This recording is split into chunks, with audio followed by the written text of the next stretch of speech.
નમસ્કાર મિત્રો, સ્વાગત છે તમારું અમારી ચેનલમાં। મિત્રો, આજની કહાની ખૂબ જ જ્ઞાનવર્ધક અને સમજવાલાયક બનવાની છે, તો આ કહાનીને અંત સુધી ધ્યાનથી સાંભળજો, કેમ કે અધૂરું જ્ઞાન ક્યારેય કામ લાગતું નથી। તો ચાલો શરૂ કરીએ આજની કહાની। શિવશંકરજી એક સાધારણ અને સીધા માણસ હતા। એ દિલ્હીના રસ્તા પર પોતાની પત્ની સાથે રહેતા હતા। એ બંને ઉંમરની સાથે સાથે વૃદ્ધ થઈ ચૂક્યા હતા। એના પરિવારમાં 2 પુત્રો, પુત્રવધુઓ, પૌત્ર પૌત્રી બધા હતા, પરંતુ પોતાના પુત્રવધુના વ્યવહારથી પરેશાન થઈને એ ઘર છોડીને જતા રહ્યા। ત્યારથી એ રસ્તાના ફૂટપાથ પર રહેતા હતા। એ બસ, બાર અને રેલવે સ્ટેશન પર ગીતો ગાઈને પૈસા કમાતા હતા। લોકો એના ગીતો ખૂબ જ સારી રીતે સાંભળતા હતા, કેમ કે એ વૃદ્ધ હોવા છતાં પણ એ ખૂબ જ સરસ ગીતો ગાતા હતા। એક દિવસ એ ગીત ગાઈ રહ્યા હતા, રબ જો ચાહે વહી તો હોતા હૈ, આદમી ખિલોના હૈ। ત્યારે થોડા લોકો એને કહે છે, અરે બાબા, ખૂબ સારું ગાઈ લ્યો છો, એમ કહીને એ એનો વિડીયો બનાવવા લાગ્યા। બેટા, બધું સમય શીખવી દે છે, પરંતુ પહેલાં શોખથી તો ગાતો હતો, પણ હવે દુઃખી થઈને ગાઉં છું। પેટનો સવાલ છે, ઉંમર એટલી નથી રહી કે કંઈ ભારે કામ કરી શકું, પરંતુ પોતાનો અવાજ જ કામ પર લાવી રહ્યો છું, જેથી પોતાની પત્નીને રોટલો ખવડાવી શકું। પરંતુ વૃદ્ધાવસ્થામાં તબિયત પણ ક્યાં સાથ આપે છે। એ વૃદ્ધ માણસનું નામ શિવશંકર હતું। એ દયાળુ સ્વભાવના હતા। એમ તો એટલી ઠંડી હતી, પણ સ્વેટર ટોપી કંઈ નહોતું પહેર્યું। ઠંડી નથી લાગતી કે શું તેમને બાબા? એ અડ્ડા પર એક માણસે કહ્યું, ઠંડી પણ લાગે છે અને ભૂખ પણ। બેટા, પણ બંનેની લડાઈમાં ભૂખ હંમેશા વધુ તડપે છે, એટલા માટે ઠંડીને ઇગ્નોર કરીને ભૂખ માટે આવવું પડે છે। શિવશંકરજીએ પોતાના આંસુ લૂછીને કહ્યું, અરે બાબા, તમે રડો નહીં, જેનું કોઈ નથી હોતું એના ભગવાન હોય છે। આવું કહીને ત્યાં ઊભેલા બધા માણસે થોડા થોડા પૈસા શિવશંકરજીને આપી દે છે। તો શિવશંકરજી એ લોકોને ધન્યવાદ કહીને ત્યાંથી જતા રહે છે। શિવશંકરજી રોજે બસ અડ્ડો કે રેલવે સ્ટેશન પર ગીતો ગાઈને ભીખ માંગે છે, પરંતુ એક છોકરી રોજે એને પૈસા ન આપીને બસ ખાવાનું આપતી। એ દિવસે એ છોકરી જ્યારે શિવશંકરજીને ખાવાનું આપી રહી હતી, ત્યારે શિવશંકરજીએ એની પાસે પૈસા માંગ્યા। તો છોકરીએ એને પૂછ્યું, શું વાત છે બાબા, આજે ભૂખ નથી લાગી શું? બેટા, તું રોજે જે મને ખાવાનું આપે છે એ એકલા ખાવા માટે મારું મન નથી માનતું, એટલા માટે તારું આપેલું ખાવાનું રાખી લઉં છું, પણ જ્યાં સુધી તારી દાદી સુધી પહોંચું છું તો બધું જમવાનું ખરાબ થઈ જાય છે, અને દિવસભર માં ખાલી એટલી કમાઈ થઈ શકે છે કે ખાલી એક માણસનું પેટ ભરાય, એટલા માટે આજે પૈસા માંગ્યા દીકરી। શિવશંકરજીએ આંખોમાં આંસુ લઈને કહ્યું, તો એ દીકરી એની વાત માની જાય છે, પણ એ વિચારે છે કે શું ખબર આ માણસ સાચું કહે છે કે ખોટું। કોણ જાણે કે પૈસા કમાવાની નવી રીત હોય। ટ્રેનના છેલ્લા સ્ટેશન પર બધા ઉતરે છે, અને સાથે એ છોકરી મીરા પણ। એ શિવશંકરજીની વાતની જાણ કરવા માટે એનો પીછો કરવાનું વિચારે છે, અને એની પાછળ જાય છે, અને જોવે છે કે સ્ટેશનની બહાર એક વૃક્ષની નીચે એક ટેન્ટ છે, એની અંદર શિવશંકરજી જતા રહે છે। એની અંદર એક ઘરડી સ્ત્રી બેઠી છે, અને એ જોવામાં ઘણી કમજોર અને કેટલા દિવસથી ભૂખી લાગે છે. બાબા એ ઘરડી સ્ત્રી સાથે બેસીને પૈસા ગણવા લાગે છે. એની હાલત જોઈને મીરાની આંખોમાં આંસુ આવી જાય છે. મીરા એક યુટ્યુબ પર હેલ્પિંગ ચેનલ બનાવી રહી હતી અને એક હેલ્પિંગ ચેનલ ચલાવતી હોવાથી એક સંસ્થા સાથે જોડાયેલી હતી. એટલા માટે એણે તરત પોતાની સંસ્થાના લોકોને ફોન કરીને એ વૃદ્ધો માટે ગરમ કપડાં માંગ્યા, કેમ કે એટલી ઠંડીમાં બંને એક પાતળી ચાદર ઓઢીને બેઠા હતા. એ ટેન્ટ પણ એટલું પાતળું હતું કે કદાચ એનાથી એનો બચાવ થઈ રહ્યો હતો. થોડી વારમાં મીરાના સંસ્થાના લોકો નવા કપડાં અને થોડી ખાવાની વસ્તુ લઈને આવી ગયા. લોકોને ત્યાં જોઈને શિવશંકરજી ચોંકી જાય છે અને મીરાને કહે છે, શું વાત છે દીકરી, તું અહીંયા? મેં તારી પાસે પૈસા માંગ્યા તો તું એ જોવા આવી છે કે હું સાચું કહું છું કે ખોટું? જાણી લે, કંઈ પણ ખોટું નથી કહ્યું. અમને ગરીબોને 2 સમયની રોટલી તો શું પહેરવા ઓઢવા માટે એક ફાટેલું કપડું પણ નસીબ નથી હોતું. એટલું કહીને શિવશંકરજી રોવા લાગ્યા. અરે બાબા નહીં, હું તો તમારા જેવા લોકોની મદદ કરવા માટે આવી છું.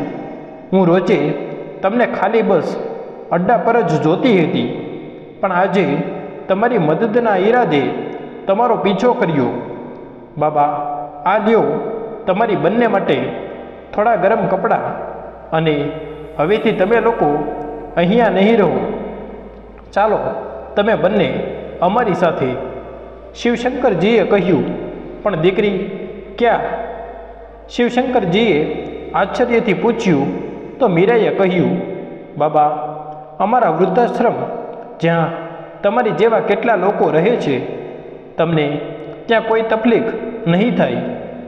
મીરાએ એનો હાથ પકડીને કહ્યું, પણ બેટા જો હું ખોટો નથી તો ત્યાંનો થોડો ખર્ચ પણ થતો હશે ને? કેમ કે અમે સાંભળ્યું છે કે ત્યાં ખર્ચ વગર રહેવા નથી મળતું, અને હવે એના બાળકો કોઈ ખર્ચ નથી આપતા તો એ લોકો પણ એને કાઢી મૂકે છે. બેટા ક્યાંક એવું ન થાય કે થોડા દિવસ માટે રાખ્યા પછી અમને ત્યાંથી પણ કાઢી મૂકે અને આ જગ્યા પણ અમારા હાથથી જતી રહે. ખૂબ મહેનતથી તો આ ટેન્ટનો જુગાડ કર્યો છે, પણ હું તો કહું છું કે તમે લોકોએ ગરમ કપડાં આપી દીધા, બસ અમારે બીજું કંઈ નથી જોતું. અમને અહીંયા કોઈ પરેશાની નથી. શિવશંકરજીએ હાથ જોડીને મીરાને કહ્યું, અરે બાબા ત્યાંથી કોઈ નહીં કાઢે તમને લોકોને, કેમ કે અમારા લોકોના ખર્ચ માટે અમે લોકો પૈસા ભેગા કરીએ છીએ. અમે એ બધુંના વિચારો અને અમારી સાથે ચાલો. પણ બાબા શું તમારા પરિવારમાં કોઈ નથી? મતલબ તમારા લોકોના બાળકો ક્યાં છે? હવે શું કહું બેટા, 2 બાળકો છે અને સારું કામ પણ કરે છે, પણ અમે તો હવે કોઈ કામના નથી રહ્યા ને, તો એ હવે અમારા કામમાં શું કામ આવશે? શિવશંકરજીએ ભીની આંખોથી કહ્યું. આ બધું સાંભળીને મીરાને ખૂબ દુઃખ થયું. બાબા બાળકો જ્યારે નાના હોય છે એ પણ કોઈ કામના નથી હોતા, તો પણ માતા પિતા પોતાના બધા કામને છોડીને એની પર ધ્યાન આપે છે. ત્યારે જ એનું ભવિષ્ય ઉજ્જવળ બનાવવા માટે મા બાપ એટલી મહેનત કરે છે કે એનું ચપ્પલ પણ તૂટી જાય છે, અને એ જ બાળકો મોટા થઈને પોતાના મા બાપને બોજ સમજીને પોતાનાથી દૂર કરી દે છે.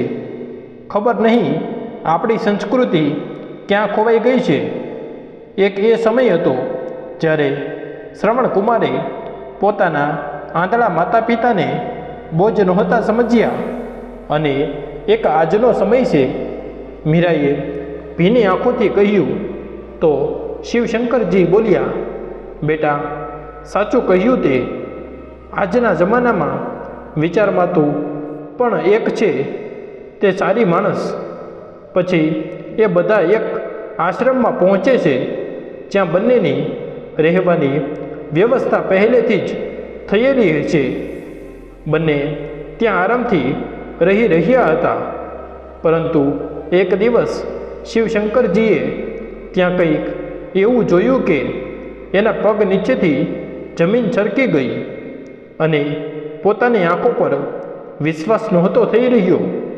એમાં જલ્દીથી પોતાની પોટલી બાંધી લે, આપણે ચૂપચાપ અહીંયાથી નીકળી જવું પડશે, અને એ પણ અત્યારે ને અત્યારે.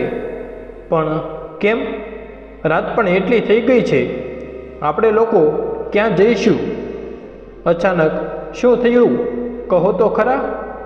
હેમાજીએ પૂછ્યું તો શિવશંકરજીએ કહ્યું, અત્યારે કહેવાનો સમય નથી. અરે, હું બધાના સૂવાની રાહ જોઉં છું. ત્યાં સુધી તું પોટલી વાળી લે અને બસ ચાલ અહીંયાથી. પછી બંને ચૂપચાપ રાતના અંધારામાં ત્યાંથી નીકળી જાય છે અને પાછા એ જ વૃક્ષવાળી જગ્યાએ પહોંચી જાય છે. તો જોવે છે કે ત્યાંથી વૃક્ષ કાપી લેવામાં આવ્યું હતું અને એ જગ્યાએ એક પાર્કિંગ એરિયા બનાવવામાં આવ્યો હતો. ત્યાં ઘણી બધી ગાડીઓ ઊભી હતી. હવે આપણે ક્યાં જઈશું ખબર નહીં. તમને પણ શું થઈ જાય છે? આપણે ત્યાં એટલી સારી રીતે તો રહેતા હતા. રહેવા ખાવાનું ભગવાને સારી વ્યવસ્થા કરી દીધી હતી. તો પછી પણ આવી ગયા ઠંડીમાં અહીંયા રહેવા માટે? હેમાજીએ ભીની આંખે કહ્યું તો શિવશંકરજી બોલ્યા, એમાં મારા ત્યાંથી આવવાનું કારણ તને ખબર પડશે તો તું પણ કહીશ કે મેં સાચું કર્યું. હેમાજીએ કહ્યું, શું મતલબ? જરા સાફ સાફ કહો. તો શિવશંકરજીએ કહ્યું કે ત્યાં જે છોકરી આપણને લઈ ગઈ હતી એ કોઈ બીજું નહીં પરંતુ દિલીપની છોકરી હતી. તને તો ખબર જ છે દિલીપ આપણી સાથે શું કરતો હતો અને શું કરવાનું એ વિચારી રહ્યો હતો. હવે પોતાની દીકરીને પણ એ જ શીખવાડ્યું હશે એણે. એક વખત તો આપણે ત્યાંથી ભાગી ગયા, પણ દર વખતે નહીં ભાગી શકીએ. આ જરૂરી નથી, અને હું તો કહું છું કે આપણે આ શહેર છોડીને જતું રહેવું જોઈએ. હેમાજીએ આંખોમાં આંસુ લઈને કહ્યું, શું એ દિલીપની છોકરી હતી? પણ તમને કેવી રીતે ખબર પડી? જ્યારે આપણે એને છેલ્લી વખત જોઈ હતી ત્યારે તો એ સાવ નાની હતી. તો પછી તમે એને કેવી રીતે ઓળખ્યા? શિવશંકરજીએ કહ્યું, એ દિવસે આપણને વૃદ્ધાશ્રમમાં છોડ્યા પછી જ્યારે એ ત્યાંથી નીકળી તો હું એને ધન્યવાદ આપવા માટે એની પાછળ ગયો. તો મેં એને આ વૃદ્ધાશ્રમની બહાર દિલીપ સાથે વાત કરતા જોઈ. અહીંયાના લોકો પાસેથી જાણ કરીને ખબર પડી કે એ એનો પિતા છે, અને મને સમજવામાં મોડું ન થયું કે આ છોકરી મને એટલું મીઠું મીઠું શું કામ બોલી રહી હતી. જરૂર એના બાપે એને મોકલી હશે, પણ એ જે આશ્રમ લઈને ગઈ હતી એ તો સાચું હતું ને? હેમાજીએ કહ્યું તો શિવશંકરજી બોલ્યા, તો એનાથી શું ફરક પડે છે? હવે આપણો વિશ્વાસ જીતવા માટે આ બધું તો કરવું જ પડશે ને. અને કોણ જાણે એ લોકો આના પછી આપણી દુર્ગતિ કરવાનું વિચારતા હોય. ચાલો હેમાજી, જલ્દી કરો, આપણે રાતોરાત આ શહેર છોડવું પડશે. શિવશંકરજીએ ડરીને કહ્યું તો હેમાજી બોલ્યા, અરે, લાગે છે કે વૃદ્ધાવસ્થામાં તમારું મગજ ખરાબ થઈ ગયું છે. આપણી ઉંમર જોઈને તમને લાગે છે કે આપણે ચાલીને શહેરથી બહાર જતા રહીશું, અને એ પણ રાતના અંધારામાં? પોલીસે રોકી લીધા તો ક્યાંક આપણને ચોર ડાકુ કહીને અંદર ના કરી દે. શિવશંકરજી બોલ્યા, હા, આ વાત સાચી છે તારી. ચાલી, અહીંયા રસ્તાના કિનારે થોડી વાર આરામ કરી લઈએ. સવાર પડતા જ નીકળી જઈશું. આટલું કહીને શિવશંકરજી અને હેમાજી ત્યાં જ બેસી જાય છે અને પોતાની વીતેલી યાદોમાં ખોવાઈ જાય છે. અને બંને ભાઈ દિલીપ અને રાહુલ શિવશંકરજી અને હેમાજીની સાથે રહેતા હતા. શિવશંકરજી એક ખૂબ મોટી હોટેલ ચલાવતા હતા, એ પણ શહેરની વચ્ચોવચ્ચ. શિવશંકરજી અને એના પુત્રો હોટેલ સંભાળતા હતા. હોટેલમાં હંમેશા એટલી ભીડ હોતી કે એ લોકો વારાફરતી ઘરમાં આરામ કરવા માટે જતા. હેમાજી રોજે ત્રણેયની રાહ જોતી. ખૂબ જ ખુશી પરિવાર હતો. સૌથી પૈસાની કોઈ અછત નહોતી. ઘરમાં બધા કામ માટે નોકર હતા, પરંતુ રસોઈ એ જાતે બનાવતી હતી. એની તબિયત હંમેશા ખરાબ રહેતી, એટલા માટે રસોઈ બનાવવાવાળી રાખવા માટેની વાત પણ થતી, પણ હેમાજી ના કહી દેતી. હર કામ માટે નોકરાણી હતી, પણ ખાવાનું બનાવવા માટે એ ખુદ બનાવતી. સમય એવી રીતે જ પસાર થઈ ગયો અને બંને ભાઈઓના લગ્ન પણ થઈ ગયા. સોની અને ચાંદની પહેલાં તો હળીમળીને રહેતી, પછી ધીરે ધીરે આપસમાં લડાઈ વધતી ગઈ. હવે પરિવાર અંદરને અંદર કમજોર થતો ગયો. વાત વાતમાં પર ઝઘડો થવા લાગ્યો. આ બધું જોતાં જોતાં શિવશંકરજી બીમાર રહેવા લાગ્યા અને એણે જલ્દી જ પથારી પકડી લીધી. એના પછી તે પરિસ્થિતિ વધારે ખરાબ થઈ ગઈ. બંને ભાઈઓએ પૈસા ચોરી કરવાના શરૂ કરી દીધા, જેનાથી હોટેલમાં ખૂબ નુકસાન થઈ ગયું અને છેલ્લે હોટેલ બંધ કરવી પડી. હવે શિવશંકરજીએ બધાને અલગ રહેવા માટે કહી દીધું અને એ જ ઘરમાં બધાને પોતપોતાનો અલગ અલગ ભાગ આપી દીધો અને બધા અલગ અલગ રહેવા લાગ્યા. સૌથી મોટો પ્રશ્ન થયો કે મા બાપ ક્યાં રહેશે? તો બંને મા બાપને રહેવાની વ્યવસ્થા તો કરી દીધી, પણ બંનેને જવાબદારી લેવાથી પાછળ હટી ગયા. બધા એકબીજા પર મા બાપને નાખવા લાગ્યા. જે હોટલને શિવશંકરજીએ એટલી ઊંચાઈ પર પહોંચાડી હતી, આજે એ હોટલનું નામો નિશાન પણ નહોતું વધ્યું. બંને પુત્રોએ હોટેલના પૈસા હડપીને થોડા દિવસ માટે ઘરે જમા પણ કરી લીધા, પણ શિવશંકરજી તો હમણાં પથારી પરથી ઊભા થયા હતા.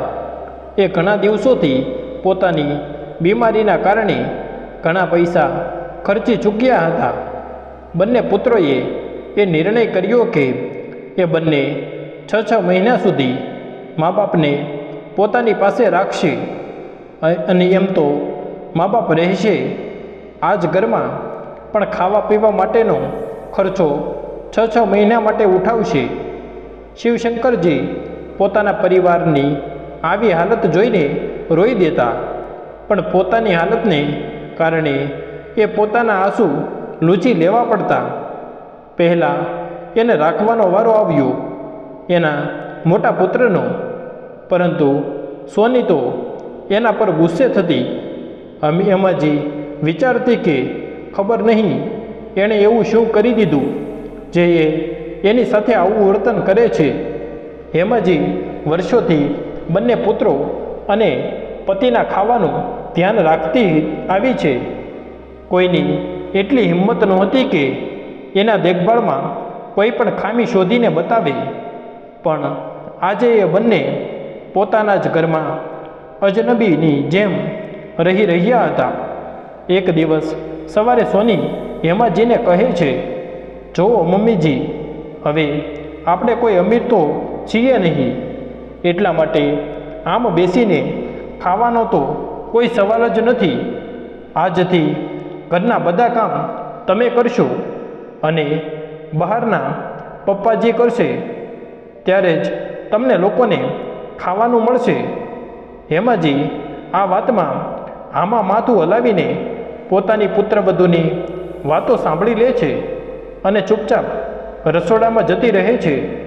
એ દિવસભર કામ કરતી તો પણ સોનીએ લોકોને ખાવાનું આપતા સમયે એવું જ કહેતી કે ખબર નહીં, થોડા લોકો પોતાની કિસ્મત લખાવીને જ આવ્યા હોય છે કે ફ્રીનું ખાવાનું ખાય છે અને એને ખવડાવવાવાળા હંમેશા પીસાતા રહે છે. એક કપ ચા તે ક્યારેક સવાર સિવાય માંગી લીધી તો એને ચાની તો ખબર નહીં પણ મેણા જરૂર મારી દેતી. અને ક્યારેક હેમાજી પોતાની જાતે રસોડામાંથી ખાવાનું લઈ લેતી તો પુત્રવધુ એની હાથથી છીનવી લેતી અને દંડાથી એને ખૂબ મારતી. હેમાજી બિચારી ચૂપચાપ બધો માર સહન કરી લેતી. આ રીતે દિવસો વીતતા ગયા અને એ બંને વધારે બદતમીજ અને ખતરનાક થતા ગયા. હવે તો એ બંને એક દિવસ છોડીને જમવાનું આપતા અને એક બે બિસ્કિટ ચાની સાથે આપી દેતા. કહેતા કે કોઈ એટલી કમાઈ નથી, પોતાનું પેટ તો ભરી નથી શકતા, અમે બંને તમને ક્યાંથી ખાવા માટે આપીશું. અમારી માટે જ ઘરે ખાવાનું નહોતું બનતું, પણ એ ચૂપચાપ બહારથી ખાવાનું લાવીને પોતાની રૂમમાં જઈને ખાઈ લેતા. શિવશંકરજી અને હેમાજી ચૂપચાપ રોતા, પરંતુ એકબીજાને સામે નહોતા રડતા. પછી વારો આવ્યો રાહુલ અને ચાંદનીનો. હવે શિવશંકરજી અને હેમાજી પોતાની પણ એનાથી પણ ખૂબ ઉમ્મીદ લગાવીને બેઠા હતા. પણ રાહુલનો વિચાર પોતાના માતા પિતાને મફતમાં ખવડાવવાનો નહોતો, પણ એનો ઉપયોગ કરીને પૈસા કમાવવાનો હતો. એણે શિવશંકરજીને કહ્યું, પપ્પા, તમે તો જાણો છો કે આપણી હોટેલ બંધ થઈ ગઈ છે અને એવામાં હું પછી હોટેલ ઊભી કરવા માગું છું. જો તમે અમારો સાથ આપશો તો આપણે ફરીવાર હોટેલ ઊભી કરી શકીએ. પપ્પા, ભાઈએ તમને બંનેને મૂર્ખ ખૂબ હેરાન કર્યા છે અને હું આટલા માટે ઈચ્છું છું કે તમે લોકો એની પાસે બીજી વાર ન જાઓ. તમે હંમેશાથી માથું ઊંચું કરીને જીવતા આવ્યા છો અને આગળ પણ આવી રીતે જ જીવશો. એટલા માટે મેં એક રેસ્ટોરન્ટ પર તમારી માટે વાત કરી છે. કંઈ નહીં, તમારે ત્યાં બેસીને ખાલી હિસાબ કિતાબ જોવાનો છે, જેની માટે તમને વેતન પણ મળશે. અને માને રસોઈ બનાવવાની પસંદ છે ને? માં માટે કૂકની નોકરી શોધી દીધી છે. બધા મળીને કામ કરીશું અને પૈસા કમાઈશું તો જલ્દી આપણે આપણી હોટલ ખોલી શકીશું. જોજો તમે. રાહુલની વાત સાંભળીને શિવશંકરજી અને હેમાજી ખુશીથી વિચારવા લાગ્યા કે ચાલો, એકને તો સારા સંસ્કાર આપ્યા છે. એ વિચારીને એ બધા રાજી થઈ ગયા. શિવશંકરજી અને હેમાજી પૂરી લગન અને મહેનતથી આ ઉંમરમાં પણ કામ કરી રહ્યા હતા. પણ શિવશંકરજી ખાલી રાહુલની વાત પર વિશ્વાસ કરીને મહેનત કરતા હતા. અહીંયા રાહુલ અને ચાંદની પોતાના પ્લાનને સફળ થતો જોઈ ખુશ થઈ રહ્યા હતા. એ બંને શિવશંકરજી અને હેમાજીના પૈસા પર એશ કરી રહ્યા હતા અને જાણી જોઈને સવારે નીકળી જતો એમ કહીને કે એ કામ પર જાય છે અને સાંજે આવતો પણ એ રોજે મિત્રો સાથે સટ્ટો રમીને આવતો. એક દિવસ શિવશંકરજીએ એને સટ્ટો રમતા જોઈ લીધો અને ઘરે આવીને હેમાજીને કહી દીધું, ચાલો એની સાથે વાત કરીએ. કોઈ ખરાબ સંગતમાં તો નથી આપણો દીકરો, પુત્ર વધુને પણ જણાવીએ. એવું વિચારીને એ બંને જોવા જ વાત કરવા જાય છે અને એ જે સાંભળે છે એના પછી તો એના પગ નીચેથી જમીન છટકી જાય છે. ચાંદની, તારા મગજની તો એટલી પ્રશંસા કરું એટલી ઓછી છે ભાઈ. લોકોએ તો આને બોજ સમજીને પોતાના પૈસા ખર્ચી નાખ્યા અને અહીંયા આપણે એનાથી આપણું ખીચું ભરી રહ્યા છીએ અને એ લોકો કામ કરે છે અને આપણે આરામ કરી રહ્યા છીએ. બસ આવી રીતે જ એને ઉલ્લો બનાવીને આ ઘર અને હોટેલની જમીન આપણા નામ પર કરાવી લઈએ ભાઈ. લોકોથી ઓછા ભાવ પર વેચીને પછી કમાઈ લઈશું. બધા જોતા રહી જશે અને આ જો વધારે નખરા કરશે તો આજકાલ વૃદ્ધાવસ્થામાં લોકો પાગલ જેવી હરકતો કરે છે. એટલા માટે આપણે એને પાગલખાનામાં મોકલી દઈશું અને એનાથી પીછો પણ છૂટી જશે. બસ એક વખત હોટેલવાળી જમીન પાછી આવી જાય. આવું કહીને બંને હસવા લાગ્યા. શિવશંકરજી અને હેમાજી તરત ઘર છોડી દે છે. એ વિચારે છે કે એને પોતાનું ઘર અને હોટેલની જમીન કંઈ પણ નથી જોઈતું. ઘરેથી દૂર રસ્તા પર રહી લઈશું એવું વિચારીને રાતોરાત ઘરેથી નીકળી જાય છે. કેમ કે હવે આના જેવા સંતાનનું મોઢું જોવા નહોતા માંગતા અને ત્યારથી એના દિવસો રસ્તા પર વીતી રહ્યા હતા કે શું ખબર ક્યારે એ લોકો આપણને મારી નાખે. એવું વિચારીને એ બંને કોઈને કંઈ કહ્યા વગર ઘર છોડી દે છે. બંને આખી રાત રોતા રહ્યા અને ત્યાં જ સૂઈ ગયા અને એની સવારે આંખ ખુલી તો મીરાને પોતાની સામે ઊભી જોઈને એના હોશ ઉડી ગયા. એને પહેલાં એ કંઈ કહે મીરા બોલવા લાગી, શું થયું દાદાજી? આમ જ જતા રહ્યા? શું વિચાર્યું કે દિલીપની દીકરી છે તો આ પણ ખરાબ જ હશે? દાદુ શબ્દ સાંભળીને બંને હેરાનીથી મીરાને જોવા લાગ્યા.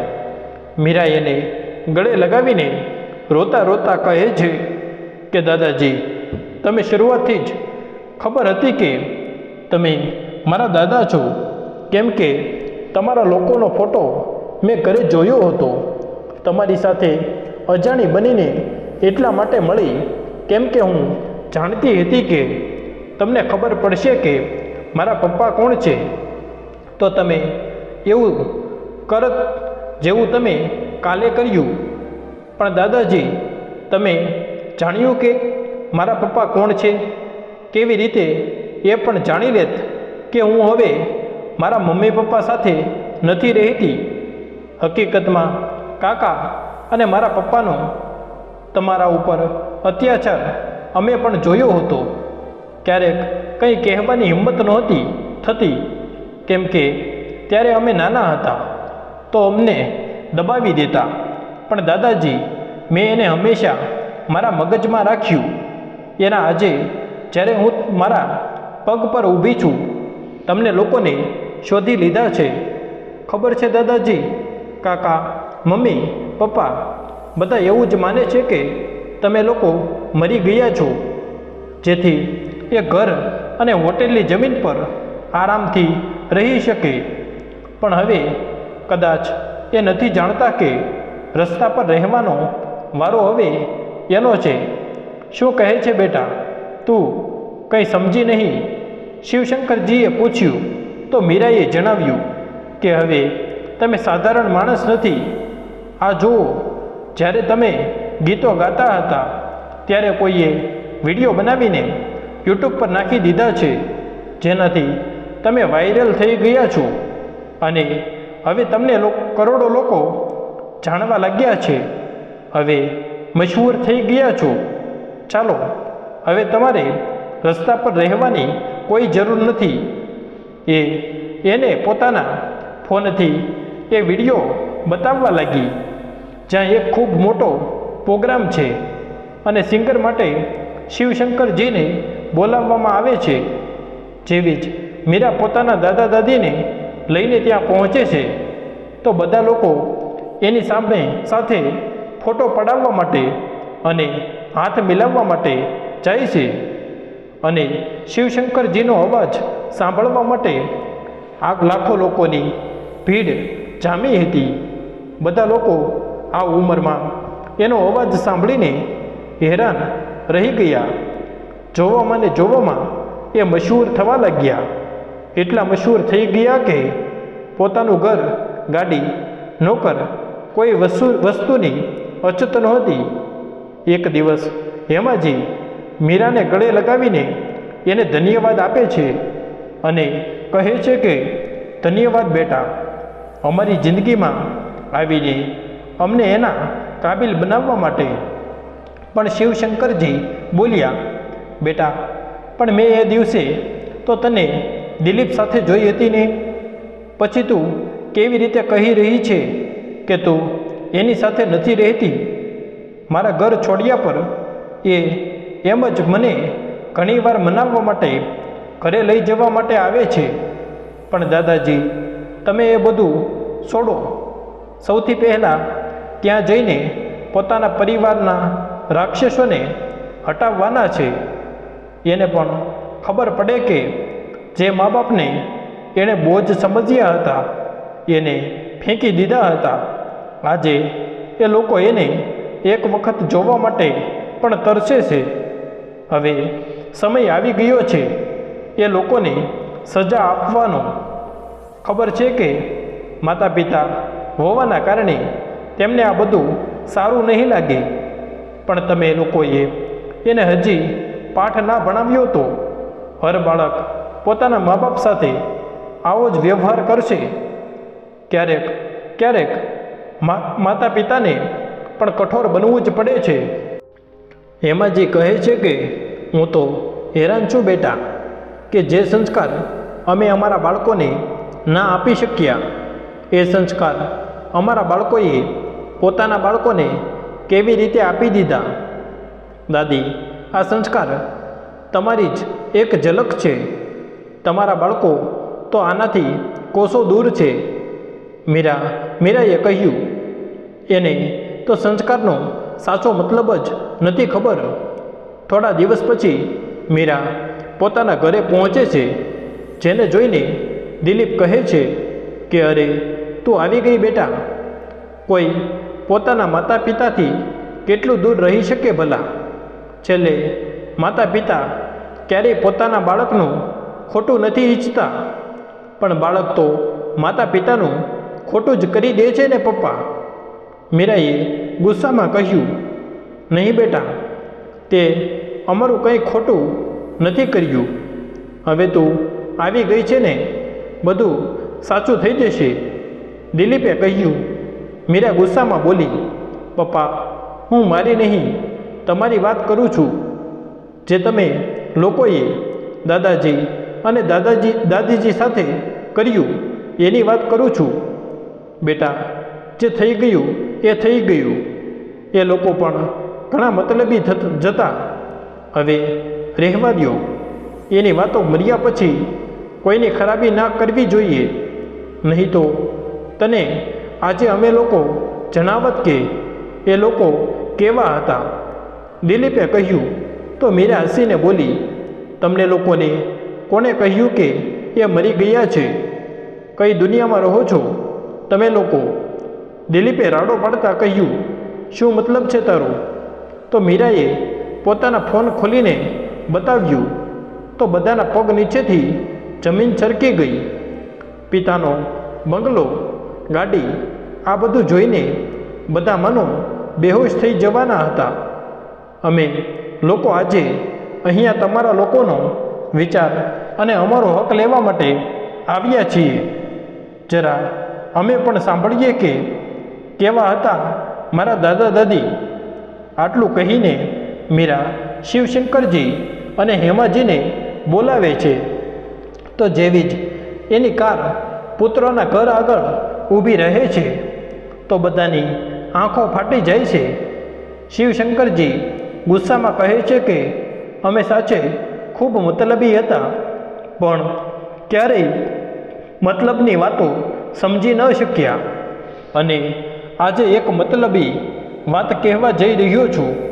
આ ઘરમાં મારી પોતરી સિવાય બધા લોકો પોતાના રહેવાની વ્યવસ્થા ક્યાંક બીજે કરી લે, કેમ કે એક અઠવાડિયા પછી અહીંયા મારો એ જૂનો પરિવાર હશે જેની મિસાલ બધા આપ્યા કરતા હતા, અને એક અઠવાડિયા સુધી પોતાની રહેવાની વ્યવસ્થા ન કરી શકો તો જ્યાં સુધી વર્ષો સુધી અમે રહ્યા એ જગ્યા પર પણ હજી ત્યાં જ છે, ત્યાં જઈને રહી શકો છો.